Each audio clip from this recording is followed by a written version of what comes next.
Chapter 103, The Drowning Incident. Several days have passed since their meeting. Hyun-ki couldn't help but reminisce about his old times with Riel. He was feeling guilty at the same time, and all he thought of was blaming himself and regretting losing more significant opportunities he could have spent with Riel while pregnant. And now, all he could bear was lost time and regret. After much contemplation, he left the global city and flew back to Cebu City. "Why are you here?" Hyun Riel spoke as she stood behind him, from the other side of the gate. He turned with a hopeful smile. "I wanted to know if my son is alright." Riel smirked and asked, "Was that question long overdue? You should have asked while I was still pregnant, don't you think?" Hyun-ki brushed his hair with his hand, and he felt embarrassed. "I'm sorry. May I please see our child?" Riel opened the pedestrian gate. "Alright, you're entitled to a visit anyway. But you used one day already, and may I remind you, your visits are only on weekends." Hyun-ki replied in a soft low tone. "I can't help it, Riel. I missed the little one." Riel made a sharp, displeased look, then went ahead of him to the boy's room, opened the door, and showed him inside. "The boy's taking his afternoon nap, so don't touch him so he won't get irritated, which would make him cry." Hyun-ki felt regret that he could not even touch his son, much wanting to carry him. He pleaded, "Could I come back tonight? I still have 50 minutes." Looking at his watch, Rieler's face showed irritation, then said, "Alright, I am not selfish to deprive you of that time, as you had deprived us in the past." Her face became expressionless, replying to him and making him feel guilty by her comments. Hyun-ki remained mum. He could feel Rieler's coldness for him, but all he could do was to swallow his pride.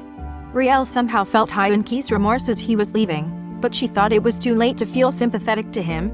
All she had for him was resentment. Riel was streaming Disney Plus on her television in the living room when someone came quietly, making a hush gesture to the nanny who was standing by. He had a bouquet tucked behind his back, and he carefully covered Rieler's face, which made Riel flinch and nervously ask who the person was. "Guess who?" asked Akio, grinning in disguised voice. "Oh, Akio. You're back." Riel felt glad, especially with the bouquet Akio gave her. "I acted on the problem as quickly as I could. It was just a minor one. Anyway, I don't want to miss visiting my godson." Akio was so eager to see the boy. "My son's still having his afternoon nap, but you can take a peek." "No touching." "Okay," warned Riel.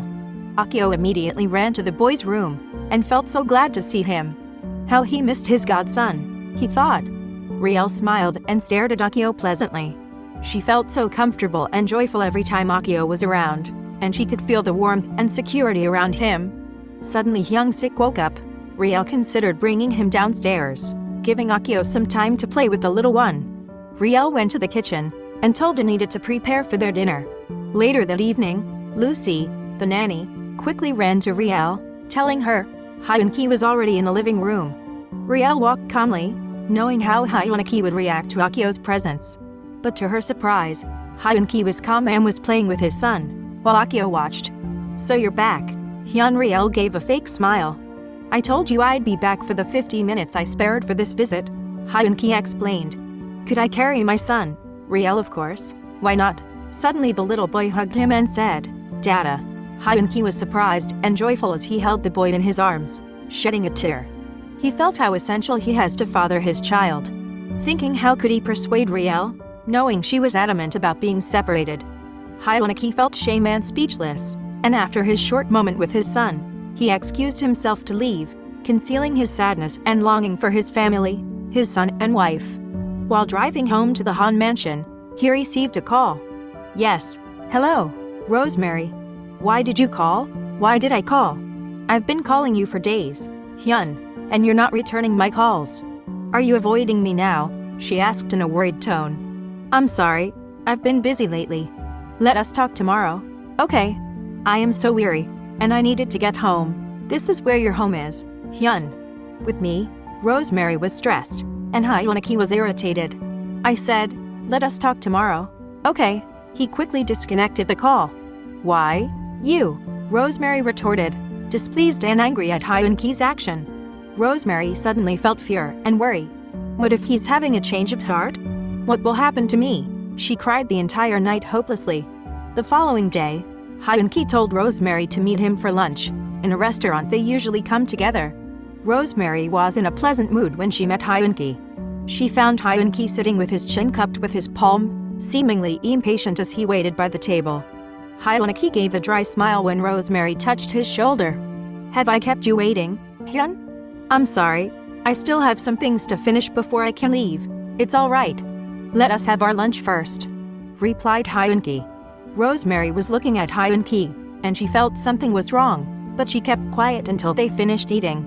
Hyun-ki stared at her, then said, "I want to settle my present situation with Riel." "Rosemary?" Hyun-ki stared long at Rosemary, then continued, "This is over with us. Let us not see each other again." Rosemary was surprised and was lost for words. "This is not happening. This is not happening." Her thoughts repeatedly echoed these words, and she was already in tears.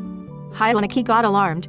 His eyes were shifting across his shoulders, wanting to avoid a scene, so he quickly pulled his wallet from his pocket and took out some bills for their lunch.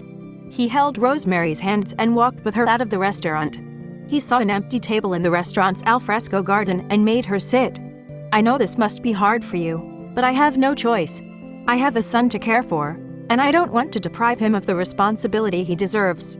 I'd be lying if I say I don't care about Riel, but I still love her and would do anything to get her back." Rosemary could not hold the burden of pain and cried heavily, spitting profanities at Hyun-ki. At the same time, Hyun-ki could not bear Rosemary's weepings and the throwing of guilt toward him. He stood and walked out briskly, leaving her alone, this time, for good. Now that he was free from Rosemary, Hyun-ki thought of ways to tame Riel's anger and resentment towards him. Her decision to be legally separated from him was unacceptable, and he would do anything to change her mind and heart about the separation. One Saturday morning, the day was sunny, making the weather glorious. Riel was tempted to swim in the pool with Hyung-sik, and they were having a good time splashing in the water.